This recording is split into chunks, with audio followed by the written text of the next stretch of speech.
தேவதை அவள் ஒரு தேவதை, அழகிய பூமுகம் காணவே ஆயுள்தான் போதுமோ? காற்றிலே அவளது வாசனை, அவளிடம் யோசனை கேட்டதான் பூக்களும் பூகுமோ? அழகாய் மனதை பறித்து விட்டாலே. மாமா, எல்லா கணக்குமே நான் கொடுத்துட்டேன் பாருங்க. எல்லா பில்லுமே இருக்கு, எல்லாத்தையுமே எழுதி வச்சிருங்க. சரிம்மா லட்சுமி, நாம நகைக்குன்னு போட்ட பட்ஜெட்டை விட இப்பவே 3 லட்சம் அதிகமா தான் இருக்கு. நான் தான் உங்ககிட்ட முன்னாடியே சொன்னேன்ல மாமா, அவகிட்ட ஒரு 15 பவுன் ஏற்கனவே எடுத்து வச்சிருக்கோம். கடையில போய் இன்னும் ஒரு 5 பவுனை மட்டும் வாங்கி 20 பவுனா போட்டு கட்டி கொடுக்கலான்னு சொன்னேன். அவங்க தான் எதுவுமே நம்ம கிட்ட வேண்டான்னு தானே மாமா சொன்னாங்க. நீங்களா சொன்னதுக்கு அப்புறம் தான் சரி உங்க இஷ்டத்துக்கு உங்க பிள்ளைக்கு போடணும்னு நினைச்சதை போடுங்கன்னு சொன்னாங்க. நீங்க என்னன்னா அவகிட்ட ஒரு 10 பவுனுக்கு அப்பா வாங்கி கொடுக்குறேன்டா 25 பவுனா போடுறேன்னு சொன்னீங்க. அவன் என்னன்னா கடையில வந்து எனக்கு இந்த டிசைன் தான் பிடிச்சிருக்குன்னு 15 பவுனு மாமா. அது எக்ஸ்ட்ரா 5 லட்சம் நாம மேல போட்டிருக்கோம் மாமா. காயின் எடுத்துட்டு போனதை விட 2 லட்சம் எக்ஸ்ட்ரா கையில இருந்து கொடுத்துட்டு வந்திருக்கோம். என்ன மாமா இதெல்லாம்? ஒரு பட்ஜெட் போட்டா அதோட முடிக்கணும்ல. உங்க பொண்ணு தான் ஆசைப்படுறாங்கிறதுக்காக சக்திக்கு மீறி செய்யணுமா மாமா? என்னம்மா லட்சுமி இப்படி பேசுற? நமக்கு இருக்கிறது 2மே பொட்ட பிள்ளைங்க. செலவாகுதுன்னு பார்த்தா பிள்ளைங்களுக்கு எதுவுமே செய்யாமையா இருக்க முடியும்? நமக்கு அடுத்து நம்ம கிட்ட இருக்கிறது எல்லாமே நம்ம பிள்ளைங்களுக்கு தானே. அவ சந்தோஷமா இருக்கணும். அவளுக்கு பிடிச்சிருக்கு, அப்பா இது வாங்கி கொடுங்கன்னு கேக்குறப்போ நான் என்னம்மா பண்றது? அவ ஆசைப்பட்டாலேன்னு எல்லாம் சரின்னு வாங்கியாச்சு. சரி விடு, பாத்துக்கலாம். பென்ஷன் காசு தான் கொஞ்சம் சேர்த்து வச்சிருக்கோம்ல, அதுல இருந்து தானே கல்யாணத்துக்குன்னு செலவு பண்ணிக்கிட்டு இருக்கோம். பாத்துக்கலாம் விடு. இதுக்கப்புறம் எதுவும் பெரிய செலவுலாம் இருக்காது. கல்யாண செலவு வேற நானும் பாதி போடுறேன்னு அவன் கிட்ட வேற சொல்லிட்டேன். ஆனா அவன் எனக்கு அவ்வளவு கஷ்டத்தெல்லாம் கொடுக்க மாட்டான். வேண்டாம் வேண்டான்னு தான் சொல்றான். இருந்தாலும் நல்லா இருக்காது இல்லம்மா? மொத்த செலவும் அவங்களே பண்ணா நல்லா இருக்குமா என்ன? நம்மளால முடிஞ்சது கொஞ்சமாச்சும் நம்ம கொடுக்கணும்ல. அம்மாவும் அப்பாவும் தூங்காம இங்க என்ன பண்ணிட்டு இருக்காங்க? ஏதோ கணக்கெல்லாம் எழுதிட்டு இருக்காரோ? நீங்க சொல்றது எல்லாமே எனக்கு புரியுது மாமா. நம்மளால முடிஞ்ச வரையும் தானே மாமா செய்ய முடியும். சக்திக்கு மீறி செய்யாதீங்கன்னு சொல்றேன். அப்புறம் உங்க விருப்பம் மாமா. சரிம்மா, இங்க பாரு. நம்ம பிள்ளைங்களுக்கு செய்யறதுக்கு நம்ம கணக்கு பார்க்க முடியுமா? ஆனா என்ன ஒண்ணு, பென்ஷன் காசு கொஞ்சம் கொஞ்சமா சேர்த்தி 5 லட்சம் ரூபாய் சேர்த்து வச்சிருந்தோம். இப்போ அதுல இருந்து 3 லட்சம் செலவாயிடுச்சு. இன்னும் 2 லட்சம் தான் இருக்கு. இன்னும் ஒரு 3 லட்சம் இருந்தா பரவாயில்லன்னு தோணுது. கல்யாண செலவுக்குன்னு கொஞ்சமாச்சும் நம்ம காசு கொடுக்கணும்ல. அதான் பாக்குறேன். சரி, நாளைக்கு வெளியே எங்கேயாச்சும் யார்கிட்டயாச்சும் கேட்டு பாக்குறேம்மா. மாமா, வெளியில வாங்கினோம்னா வட்டி நிறைய வருமே. நம்ம ஆளுங்கிட்ட கேட்டு பார்க்கலாம் மாமா.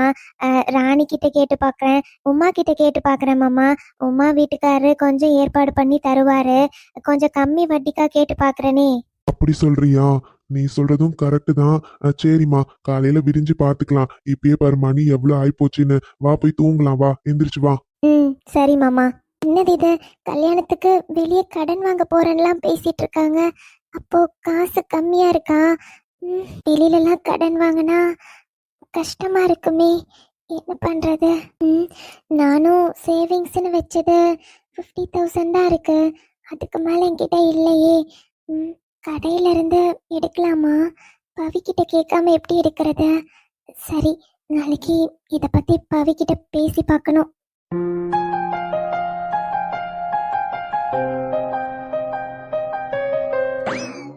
லலிதா, சொல்லுங்க. என்னாச்சுமா? கடையில இருந்து வந்ததுல இருந்து நானும் பாத்துக்கிட்டே இருக்கேன். ஏதோ ஒரு மாதிரி அமைதியாவே இருக்க. என்னாச்சு லலிதா? ஒன்றும் இல்லைங்க. ஏய், சொல்லு லலிதா. உன் மூஞ்ச பார்த்தாலே எனக்கு தெரியுது. என்னாச்சு? இவர்கிட்ட சொன்னா ஒருவேளை தப்பா எடுத்துப்பாரோ? எனக்கு இப்ப என்ன பண்றது? ஏன் என் மனசு ஒரு மாதிரியாவே இருக்கு? இவர்கிட்ட சொல்லலாம்னா இவர் கண்டிப்பா தப்பா எடுத்துக்க தான் நிறைய வாய்ப்பு இருக்கு. என்ன பண்ணலாம்? லலிதா. என்னங்க, சொல்லுங்க. ஏய், நீ தான் சொல்லணும். என்னாச்சு? நீங்க இன்னைக்கு கடைக்கெல்லாம் போயிட்டு வந்தோம்ல. ஆமாமா, அதான் எல்லா வேலையும் நல்லபடியா முடிஞ்சது. இன்னும் பத்திரிக்கை நாளைக்கு வந்துரும். இப்போ பத்திரிக்கை எல்லாம் கொடுக்க ஆரம்பிச்சோம்னா இன்னும் 2 வாரத்துல மருமக வீட்டுல இருப்பான். என்னடி? ஒன்னும் இல்லைங்க, என் மனசுல ஏதோ ஒரு குழப்பமாவே இருக்கு. என்னம்மா, என்ன குழப்பம் உனக்கு? இல்லைங்க, ஸ்ரீநிதியை பார்க்குறப்போ அந்த பிள்ளை கொஞ்சம் பணம் காசு அந்த மாதிரியே இருக்க மாதிரி தெரியுது. என்ன சொல்ற? புரியல. ஏங்க நான் தப்பாலாம் எதுவும் சொல்லலை. அது கடையில் நான் பார்த்தேன்லங்க. அது அவங்க தங்கச்சிக்கும் அவளுக்கும் செட்டே ஆக மாட்டேங்குது. எப்போ பார்த்தாலும் அவங்க 2 பேரும் சண்டை போட்டுட்டே இருக்காங்க. அது மட்டும் இல்லை, எல்லாத்தையும் கொஞ்சம் நல்லதாகவே வாங்கணும், நல்லதாகவே பிடிக்கணும்னு நினைக்கிற மாதிரியோ தோணுது. அட, இதுல என்னம்மா தப்பு இருக்கு? எல்லாத்தையும் நல்லதா வாங்குறது நல்லது தானே. அது நல்லதுதான். ஆனால் நான் சொல்கிறது என்னன்னா, லலிதா, உனக்கு என்ன ஆச்சு? ஒரு விஷயத்த நம்ம தப்பா பார்க்க ஆரம்பிச்சோம்னா எப்பயும் அதை நம்ம தப்பா மட்டும்தான் பார்ப்போம். நீ என்ன பேசுற? இவர்கிட்ட மனசு திறந்து சொல்லலான்னு பார்த்தா, ஆனால் சொன்னால் தப்பாக எடுத்துப்பாரோ? லலிதா, ஒன்றும் இல்லைங்க. இங்க பாருமா லலிதா, நீ தேவையில்லாம மனசை போட்டு குழப்பிக்கிறேன்னு தான் எனக்கு தோணுது. சண்முகம் நம்ம கிட்ட பொண்ணு பார்க்க போற அன்னைக்கு எல்லாத்தையுமே சொன்னான் தானே. இந்த மாதிரி அவங்க பொண்ணை பத்தி எல்லாமே நம்ம கிட்ட சொல்லிட்டான். எல்லாம் தெரிஞ்சும் தானே நம்ம சரின்னு சொன்னோம். இங்க பாருமா, எல்லார் வீட்லயுமே இந்த மாதிரி சின்ன சின்ன பிரச்சனை இருக்கிறதுதான். ஆனா அந்த பொண்ணு போற இடத்துல அப்படியே இருப்பான்னு சொல்ல முடியாதுல்ல. அவங்களுக்குன்னு தனியா ஒரு குடும்பம் வரப்போ பொறுப்பெல்லாம் தானா வரும். நீ தேவையில்லாம யோசிச்சுட்டு இருக்க. நீங்கள் சொல்கிறதும் சரிதாங்க. தனியாக குடும்பம்னு வரப்போ கண்டிப்பாக பொண்ணுங்களுக்கு பொறுப்பு வந்துடும். அதனால் சரிங்க, பார்த்துக்கலாம். ஒருவேளை ஏதா தப்பு பண்ணானா நாங்கள் பார்த்துக்குறோம். மாமியாரா நாங்கள் எதுக்கு இருக்கோம்? அம்மாவாக இருந்து திருத்தி கொடுக்கறது எங்களோட வேலை தானே. சரிங்க, நாங்கள் பார்த்துக்குறோம். அவ்வளவுதான். இதுக்கு போட்டு மனசு குழப்பிக்கிட்டு சரி வா தூங்க போலாம். டயர்டா இல்லையா உனக்கு? ஆமாங்க. ரொம்ப நேரம் நின்றுட்டே இருந்துச்சு பார்த்தீங்களா, அதான் மூட்டெல்லாம் வலியாக இருந்துச்சு. அப்படியே உக்காந்துட்டேன். சரிங்க, போய் படுப்போம். வா.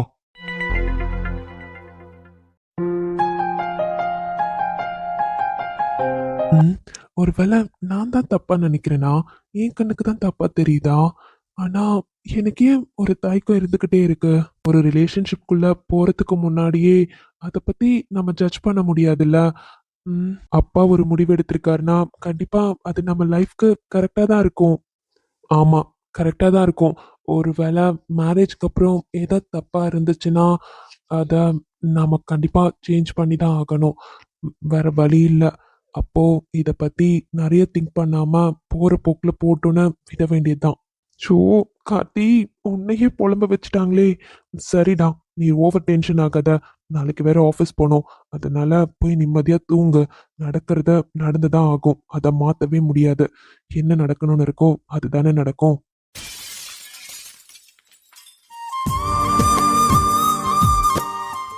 என்னாச்சு மீரா? ஏன் ஒரு மாதிரி இருக்க? நானும் முன்னாடி இருந்து ஒன்று நோட் பண்ணிட்டே இருக்கேன். என்னாச்சுடி, ஏதோ டல்லாவே இருக்க? அது ஒன்றும் இல்லை பவி. நேற்று கடைக்கெல்லாம் போயிட்டு வந்துட்டு அப்பா நைட்டு கணக்கு பார்த்துருப்பாரு போல. அப்போ அம்மாவும் அப்பாவும் பேசினதை கேட்டுட்டு இருந்தேனா, அதான்டி என்ன பண்றதுன்னு தெரியாம ஒரே யோசனையா இருக்கேன். என்ன அப்படி என்ன பேசினாங்க? இல்ல பவி, அப்பா கிட்ட காசு கொஞ்சம் கம்மியா இருக்கும் போல, அதான் வெளியே கடன் வாங்குறத பத்தி பேசிட்டு இருந்தாங்க. என்ன? அதான் உன் அக்கா கிட்ட தான் லட்ச லட்சமா காசு சேர்த்து வச்சிருக்காங்கல்ல, அவங்க கொடுக்க மாட்டாங்களா என்ன? என்ன பவி நீ அவளை பத்தி தெரிஞ்சும் இப்படி பேசுற? சரி, இல்லைன்னா ஒன்று பண்ண, நான் கொஞ்சம் அமௌண்ட் சேர்த்து வச்சிருக்கேன். என்கிட்ட ஒரு 70,000 பக்கம் இருக்கு. உன்கிட்ட எவ்வளோ இருக்கு? நான் ஒரு 50 வச்சிருக்கேன். ஓகே, அப்போ சரி, நம்ம கடையில இருந்து கொஞ்சம் காசு எடுத்துக்கலாமா? பவி, என்னடி? இல்ல பவி, நான் முன்னாடியே கடையில இருந்து கொஞ்சம் அமௌண்ட் எடுக்கலாமான்னு யோசிச்சேன். ஆனா உன்கிட்ட கேட்காம எப்படி முடிவெடுக்கிறது? நீ என்ன நினைப்பியோன்னு நினைச்சேன். அதான். என்ன மீரா, பைத்தியமா நீ? இது நம்மளோட கடை. நம்ம 2 பேரும் சேர்ந்து தான் ஆரம்பிச்சிருக்கோம். இங்க பாரு, எனக்கு ஏதாச்சும் ஒரு எமர்ஜென்சினா நீ காசு எடுக்க வேணான்னு சொல்லிப்பியா? இல்லையே, எத்தனையோ முறை எனக்கு காசு வேணுங்கிறப்போ உன்கிட்ட இருக்க காசை நீ எனக்கு கொடுத்துருக்க. ஏன், ஒரு டைம் அப்பாவுக்கு ஒரு ஆக்சிடென்ட் ஆச்சு, காலில் ஆப்ரேஷன் பண்ணணும்னு சொன்னாங்க. அப்ப என்னடி பண்ணோம்? கடையில இருந்து அமௌண்ட் தானே எடுத்தோம். எனக்கு ஒரு நியாயம், உனக்கு ஒரு நியாயமா? இங்க பாரு, இதுவும் அக்காவோட கல்யாணத்துக்காக எடுக்கிற, அவ்வளவுதானே. அப்பா எதுக்காக வெளியில எல்லாம் கடன் வாங்கணும்? இது நம்ம கடை பவி. இதுல இருந்து காசு நம்ம கொஞ்சம் எடுத்துக்கலாம், ஒன்னும் பிரச்சனை இல்ல.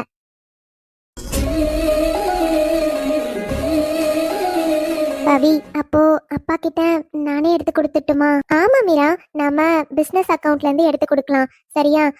ஒன்று பண்ணலாம், நாளைக்கு ஆஃப்டர்நூனுக்கு மேல பேங்க்குக்கு போயிட்டு வரலாம். இன்னைக்கே கால் பண்ணி அப்பாயின்மெண்ட் போட்டு வச்சிடலாம். சரியா?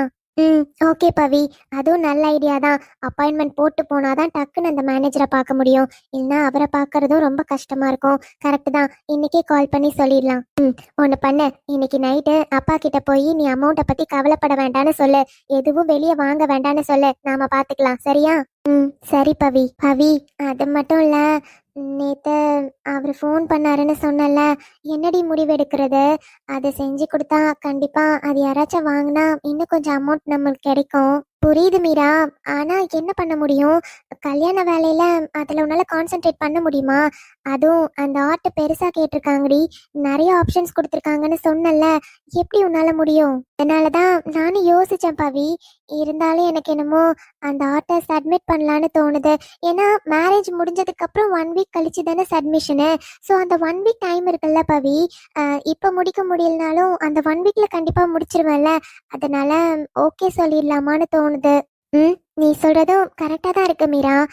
சரி ஓகே, அப்போ அதுக்கும் ஓகே சொல்லிடு. பார்த்துக்கலாம், ஏதாச்சும் ஹெல்ப் வேணும்னா நான் செய்கிறேன். ஓகே பவி.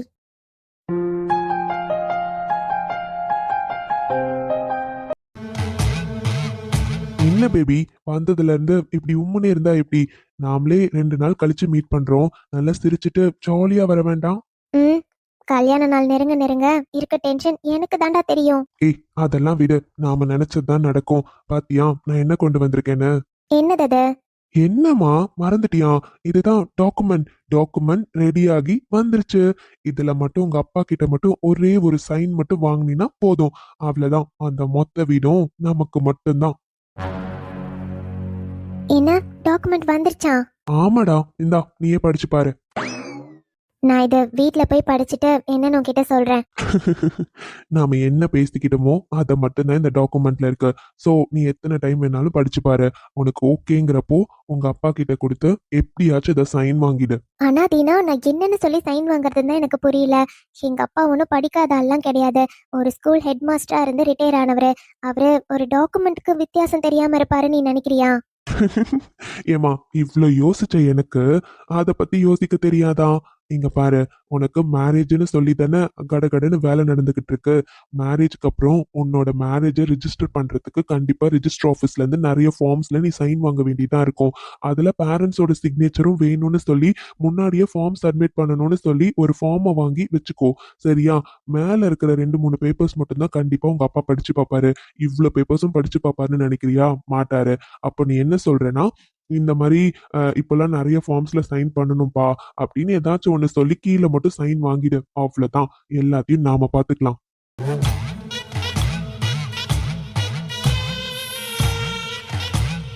இதெல்லாம் கரெக்டா வருமா தீனா? எல்லாமே கரெக்டா வரும் பேபி. தீனா, நான் திரும்பவும் கேக்குறேன். இந்த மாதிரி சைன்லாம் வாங்கினதுக்கு அப்புறம் அப்பா அம்மாவை வெளியெல்லாம் போக சொல்ல மாட்டோம்ல. ஜஸ்ட் இது நம்ம பேர்ல இருக்கும், அவ்வளவுதானே? ஆமா ஸ்ரீநிதி, அதை தானே நானும் சொல்லிக்கிட்டு இருக்கேன். ஜஸ்ட் அது நம்ம பேர்ல மாறுது, அவ்வளவுதானே தவிர அந்த வீடு உங்க அப்பாவுக்கு மட்டும்தான். உங்க அப்பா அம்மா மட்டும்தான் அதுல இருக்க போறாங்க. ஏன், கடைசி வரையும் இது நம்ம சொல்லவே வேண்டாம், போதுமா? ஆனா பத்திரத்துல மட்டும் பேரு நம்ம பேர்ல இருக்கட்டும், அவ்வளவுதான். அதுவும் உனக்கு ஏன்னு தெரியும்ல, எங்க அப்பா கிட்ட காமிக்கிறதுக்காக ஒரு ப்ரூஃப், அவ்வளவுதான். ம், அப்புறம் நேத்து 30 பவுன் வாங்கிட்ட போல. ஆமா தீனா, என் தங்கச்சி பேரு இவ மாதிரி பேசினா தெரியுமா? ஏதோ சின்ன சின்னதா வாங்கி நான் மேட்ச் பண்ணி போட்டுக்கணுமா? அவ யார் என்கிட்ட சொல்றதுக்கு? அதனாலதான் ஃபர்ஸ்ட் நான் 25 பவுன் எங்க அப்பா சொன்னதுக்கு ஓகேன்னு நினைச்சுதான் போனேன். ஆனா அவளுக்கு முன்னாடி நல்லா அதிகமா வாங்கணுன்றதுக்காக தான் இருக்கிறதுல பெரிய டிசைனா பார்த்து வாங்கினேன். அது என்னன்னா 30 பவுன் வந்துருச்சு. சரி ஓகே, எனக்கு எதுவும் ப்ராப்ளம் இல்லைன்னு சொல்லி எங்க அப்பாவும் வாங்கி கொடுத்துட்டாரு. அவ்வளவுதான், கிடைச்ச வரையும் லாபம்னு வாங்கிக்கிட்டேன். எல்லாம் என் தங்கச்சிக்கு.